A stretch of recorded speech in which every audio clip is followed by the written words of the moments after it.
हम सर्वोच्च न्यायालय जा रहे हैं। अब PIL लगाई जाएगी, पब्लिक इंटरेस्ट लिटिगेशन, जो कि जनहित याचिका होती है। और अभी मैं जनता से सिर्फ यही रिक्वेस्ट करूंगा कि ज़्यादा से ज़्यादा अपने पत्र जो हैं मालवीय नगर ऑफिस, जो सर का ऑफिस है जहाँ सर बैठते हैं, वहीं ये सारी जानकारी जो सर जो आपकी जो भी समस्या है लेटर में लिखी है और वो लेटर हमें भेजिए, ताकि हम जब PIL लगाएं तो आपकी समस्या कोर्ट के अंदर रख सकें कि समस्या जेन्युइन है। आज देश की जनता कर्जे में है, इसमें आम जनता की गलती नहीं है, सरकार की गलत नीतियाँ जिम्मेदार हैं। अपने आप को सज़ा देने से सज़ा मत दो, और कोई भी कदम, कोई भी व्यक्ति, देश का जो भी नागरिक है जो कर्जे की दलदल में फंसा हुआ है इस वक्त, उसको गलत कदम उठाने की आवश्यकता नहीं है। श्री शाहनवाज चौधरी भारती जी की टीम और हम सब लोग जो इस अभियान को तन मन धन से आगे बढ़ाने का काम कर रहे हैं, हम सब लोग आपके साथ हैं। और इस अभियान को लगातार जहाँ तक हमें जाना है, ये लड़ाई सड़क से लेकर संसद तक लड़ी जाएगी। या तो ये सरकार कर्जा माफ़ करेगी, या पूरे देश में, हम पूरे देश में, we need to start of new political revolution at entire the country. So I hope you will support them and you will try to, I will provide to you a good opportunity of everyone, and you will choose your government, but you have a good opportunity and privileges. You have to be both them, and they will listening about your situation and they will provide you very good situation like this and solve your problems. तो आपकी problem को, उसकी समस्या का समाधान भी किया जाएगा। उन लोगों को ही आप आगे चुनिएगा जो आपकी समस्या का समाधान करेंगे। या तो ये सरकार कर्जा माफ़ करेगी, वरना पूरे देश से ऐसी सरकार लाई जाएगी जो आम जनता का कर्जा माफ़ करेगी। तो हम तैयार हैं पूरे पॉलिटिकल मूवमेंट के लिए। जय हिंद, जय भारत। हमारे साथ में एक और सर जुड़े हैं, क्या नाम है सर आपका? सर मोहम्मद अतीक हाशमी। अतीक जी, क्या कहना चाह रहे थे आप अपने कर्जा मुक्ति को लेकर के? अगर जिस तरीके से अगर बात कहें कि आज कर्जा मुक्ति अभियान के उन लोगों को जो है श्रद्धांजलि यहाँ पर दी जा रही है, और वो भी दिल्ली के जंतर मंतर, जिसको दिल कहा जाता है, और लोगों की आवाज़ जो है वो पार्लियामेंट तक पहुँचती है। जी सर, मैं शाहनवाज चौधरी साहब का धन्यवाद करता हूँ जो इस कार्य को आगे बढ़ा रहे हैं। अभी हम इनको लड़ते, अभी रामलीला मैदान में भी कुछ अभी धरना प्रदर्शन इसी कारण में हुआ था। मेरे कहने मतलब है, हमारे देश के प्रधानमंत्री जी को ये नहीं दिखता है कि नोटबंदी हो गई, GST आपने लगा दिया, जो गरीब आदमी है उसको टूट चुका है, उसके पास कमाने खाने का कोई साधन नहीं रह चुका है। बस इनको ये दिखता है कि मैंने देश को आगे बढ़ा दिया।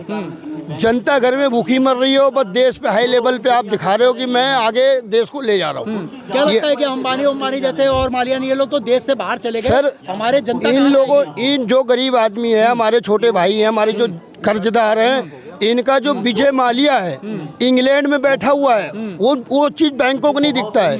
जो छोटा वर्ग का आदमी, मजदूर आदमी है, उसको टॉर्चर बार बार करते हैं तो मजबूरी में वो आत्महत्या करता है। वो चीज़ हमारे मोदी जी को नहीं दिख रहा है कि लोग बाग जो है करोड़ों रुपए घोटाला करके लंदन में बैठे हुए जाके, उनको पकड़ के लाने को वो नहीं है। बस छोटे आदमी के साथ कार्रवाई करो, पुलिस से पकड़वाओ, घर में कुर्की करो। भाग नहीं सकते ना, इनका वीजा नहीं बन सकता ना। तो वो भी तो भारतीय था, तो जो लोग यहाँ कर्जदार खड़े भी तो भारत के रहने वाले हैं। इनके लिए क्यों सोचते हैं और उनके लिए क्यों सोचते हैं वो लोग? उनके लिए सोचते हैं, इनको फंड दिया जाता है ना, वो सपोर्ट करते हैं उनको। उन्हीं की देन तो सरकार चल रही है। अच्छा, गरीब आदमी क्या सरकार चलाएगा? गरीब आदमी तो खुदकुशी करेगा, अपने बच्चों को रात के मजदूरी दिहाड़ी करके 500,000 रुपए कमा के लाएगा। मजबूरी में कर्जा ले लिया कि चलो अपने आगे बढ़ाएंगे, हमारा बिजनेस आगे बढ़ जाएगा, हमारे बच्चों को लाइफ सुधर जाएगी। मगर ये चीज़ थोड़ी दिखता मोदी जी को कि वो उसको टॉर्चर करती है बैंक के जितने शाखा हैं बैंकों के। हम उनसे रिक्वेस्ट करते हैं कि जो छोटे वर्ग के कर्जदार हैं और जो जिसके ऊपर बेकसूर, उनको टॉर्चर न करे, जो उनको आत्महत्या करने से मजबूर करे। और मेरा इस चीज़ प्रधानमंत्री जी से है कि इनको जो रास्ता निकाला जाए और लोगों को न्याय मिले। चलिए, हमारे साथ में सर जुड़े हुए, क्या कहेंगे सर? बस ठीक है सर। क्या कहना चाहेंगे आप? आज आप जुड़े हुए हैं, आप कर्ज मुक्त भारत से। सर ऐसा है, हमने बिजनेस के लिए पैसा लिया था, ठीक है, तो लॉकडाउन की वजह से हमारा काम मतलब ख़त्म हो गया, रोटी रोजी सब चली गई, हम बेरोजगार हो गए, हमारा काम धंधा सब बंद हो गया। आज वो जो जिनसे हमने पैसा लिया था उनको हमने डबल तिबल पैसा हम दे चुके हैं। उसके अलावा भी कहते हैं अभी लाख रुपए लेना है, 1.5 लाख लेना है, 4 लाख लेना है, 5 लाख। अब जब हमारे पास नहीं तो हम कहाँ से दें? हम इस टाइम हर बंदा टूट चुका है, बेरोजगार हो चुका है, खुदकुशी कर चुके। बहुत से साथी लोग हमारे खुदकुशी करके, हम रेडी पटरी वाले बंदे हैं और रेडी पटरी के द्वारा हमने पैसा लिया था बिजनेस लोन, जिसमें मेरे को लॉकडाउन में मेरे को लकवा भी मार गया था। उसके बाद भी बोला कि जी पैसा आपने लिया तो पैसा आपको देना पड़ेगा।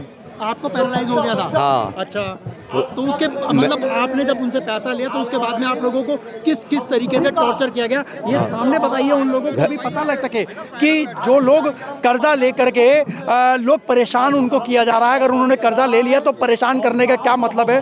अगर उनके पास में पैसा नहीं है तो सरकारों को भी ये सोचना पड़ेगा, उन साहूकारों को भी सोचना पड़ेगा, उन बैंक के कर्मचारियों को और उन बैंक के लोगों को भी सोचना पड़ेगा कि आखिर में अगर हमने कर्जा दिया है तो कर्जा आप लेने के हकदार हैं, मगर इस तरीके से नहीं कि लोगों को आत्महत्या करने पर आप मजबूर कर सकें। जी जी, घर पे आते हैं, हमारे भी बच्चों को डांटते हैं, धमकाते हैं, गाली गलौज बदतमीजी बोलते हैं। हम कहते हैं सर गाली क्यों दे रहे हो, जो पैसा लिया तो पैसा देंगे, इतना हम दे चुके हैं और बकाया हम, वैसे तो बचा नहीं है पैसा, बाकी होगा तो बैठ के कर लेंगे जो होगा। कि नहीं पैसा आपको देना पड़ेगा, नहीं तो मकान की कुर्की कर दी जाएगी, आपको घर से बेघर कर दिया जाएगा, घर से बाहर निकाले, आपके बर्तन भांडे बाहर फेंक दिए जाएंगे। मैं सर बर्तन भांडे फेंक देंगे हमारे बच्चों को बाहर, तो हम कहाँ जाएंगे? कि कहीं भी जाओ, गुरुद्वारे जाओ, अनाथ आश्रम में जाओ, जहाँ मर जाओ, फुटपाथ पे जाओ, कोई रियायत नहीं, कोई सुनवाई नहीं। बड़े बड़े एक बार तो मैं लटक रहा था, तो कह रहा है लटक जा मर जा, हमारा क्या लेगा, हमारा क्या लेगा। मैंने मतलब आपने इतनी बड़ी कदम उठा लिया, आपने उस समय फांसी लगाने का? हाँ, फांसी लगाने का कदम उठाया था। मैं सर या तो मुझे मजबूर मत करो, मुझे परेशान मत करो, परेशान करोगे तो मैं अपनी खुदकुशी कर लूँगा। कहते मर जा, हमारा क्या ले जाएगा। हाँ, मैं ठीक है सर, मैं गया। हाँ, इतना। मेरा नाम पवन कुमार है, मैं मोदी नगर का रहने वाला हूँ। ये जो सर अभियान चला रहे हैं, जितना पब्लिक इनसे ज़्यादा जुड़ेगी उतना ज़्यादा ही पब्लिक को फ़ायदा होगा। अगर इस अंधेरे में रहे कि ऐसा नहीं हो सकता, मगर जिस तरीके से टीम काम कर रही है ना, तो टीम जिस तरीके से काम कर रही है, पब्लिक जैसे ही जुड़ती चलेगी, चाहे ऑनलाइन के द्वारा, चाहे साथ में खड़े होकर, मगर उसका फ़र्क जो है सरकार पे दिखाई देगा, कोर्ट पे दिखाई देगा।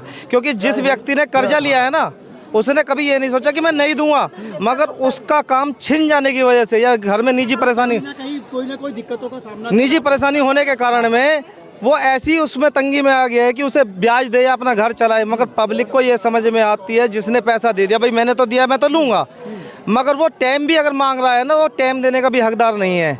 जबकि कोरोना काल में स्थिति ऐसी आई थी कि किसी के पास में कमाने खाने का कोई जरिया नहीं था, राशन का भी नहीं था, मगर सरकार ने वहाँ राशन तक की सुविधा कराई।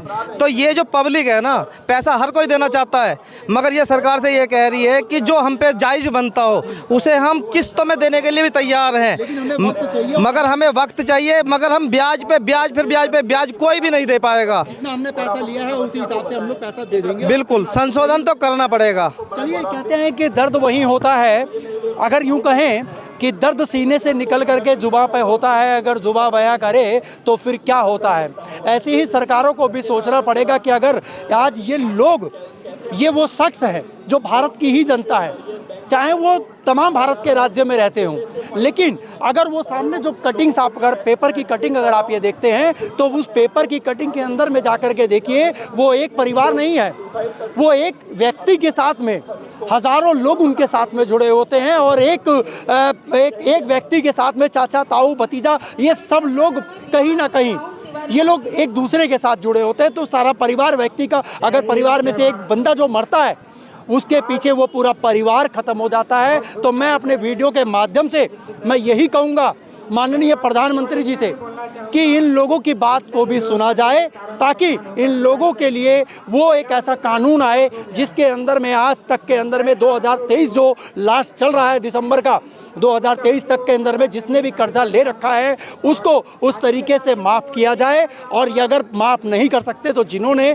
जितना कर्जा लिया है उस कर्जा भरने के लिए उसके परिवार को इस काबिल बनने दिया जाए, उसके बाद में उसके परिवार के लोग जो हैं उस कर्जे को भरे और उनको समय दिया जाए। गलत तो नहीं कहा सर मैंने? बिल्कुल आप सही कह रहे हैं। मेरा नाम संजीव कुमार पाठक है और मैं प्राइवेट जॉब करता था 22 साल से, और हमारी स्थिति और हमारे घर का और परिवार का स्थिति बहुत अच्छा चल रहा था। मैं बिहार से बिलोंग करता हूं, वैसे मैं बदरपुर बॉर्डर के पास में मैं रह रहा हूं अभी, और फरीदाबाद में मैं अपना 2016-17 में मैं अपना मकान बनाया, और मकान बनाने के बाद कुछ हमारे पास में पैसे का लोड पड़ गया, जिस कारण हमने बैंकों से लोन लिया। लोन लेने के बाद हमारी नौकरी ठीक ठाक चल रही थी और हम सही तरीके से लोन को मतलब EMI समय हमारा टाइम टू टाइम जा रहा था। तकरीबन 24-25 महीने तक हमारा लोन जो है सो सही रास्ते से गया, सही टाइम से गया। उसके बाद क्या कहते हैं, सन 2021 में मेरा जॉब से मुझे निकाल दिया गया। एक्चुअली लॉकडाउन लग गया था। लॉकडाउन लगने के कारण जो है सो हमें सेकेंड राउंड का जो लॉकडाउन आया उसमें मेरी नौकरी चली गई, और उसके बाद हमारे घर का आर्थिक स्थिति धीरे धीरे खराब हो गया। और उससे एक साल पूर्व जो है सो मैं अपने बच्चे का KR मंगलम यूनिवर्सिटी में BTech CSE में एडमिशन करवाया था। वो भी बच्चे को मैंने कहीं जॉब भी लगा दिया था, जो ताकि मेरा घर का कर्जा भी टूट जाएगा और मेरा रूटीन भी चलता रहेगा और मेरे बच्चे का एजुकेशन भी चलता रहेगा। खुदा न खास्ता भगवान ने ऐसा नहीं सुना और 2021 में मेरा जॉब चला गया। उसके बाद 2021 के फरवरी के बाद और मेरा जो घर का स्थिति और मेरा जो आर्थिक स्थिति दयनीय होता गया, वो अभी तक दयनीय ही होता गया। और मैंने 2-3 बैंकों का क्रेडिट कार्ड का भी लोन था, तो वो भी लोन जो है सो हमने नहीं चुका पाया, क्योंकि पैसा नहीं था, तो इसलिए मैंने चुका नहीं पाया। बैंकों का फ़ोन आने लगा, उसके बाद रिश्तेदार के पास फ़ोन जाने लगा। लास्ट में ऐसा पोजीशन आया कि जो मेरे को लगा कि जो मैं किसी ना अपने बच्चे को बताऊं, ना मैं अपने परिवार को बताऊं, और मैं जाकर के कहीं ना कहीं आत्महत्या कर लूं।